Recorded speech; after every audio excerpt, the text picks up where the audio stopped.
Headlines आपको जाने यहाँ देंगे अहम खबर लंदन से, जहां लोटन एयरपोर्ट की पार्किंग में आग लग गई है। फायर ब्रिगेड की 10 गाड़ियां आग बुझाने में मसरूफ़ अमल हैं।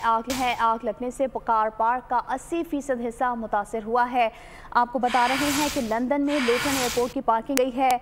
फायर ब्रिगेड की 10 गाड़ियां आग बुझाने में मसरूफ़ अमल हैं। आग लगने से कार पार्क का 80% हिस्सा मुतासर हुआ है। फायर ब्रिगेड हुकाम के मुताबिक आग लगने के बायस तमाम परवाजें भी मुअत्तल हो चुकी हैं। बरतानवी मीडिया का ऐसा कहना है, जबकि एयरपोर्ट इंतजामिया के मुसाफिरों को एयरपोर्ट ना आने की हिदायत की गई है। आग लगने से किसी जानी नुकसान की इतलात मौसूल नहीं हुई हैं। लंदन से ये खबर है, जहां लोटन एयरपोर्ट की पार्किंग में आग लग गई है।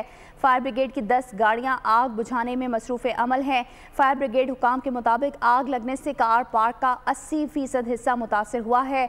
बरतानवी मीडिया के मुताबिक आग लगने के बायस तमाम परवाजें भी मुअत्तल कर दी गई हैं। एयरपोर्ट इंतजामिया के मुसाफिरों को एयरपोर्ट ना आने की हिदायत की गई है। बरतानवी मीडिया का कहना है कि आग लगने से किसी जानी नुकसान की इतलात मौसूल नहीं हुई हैं।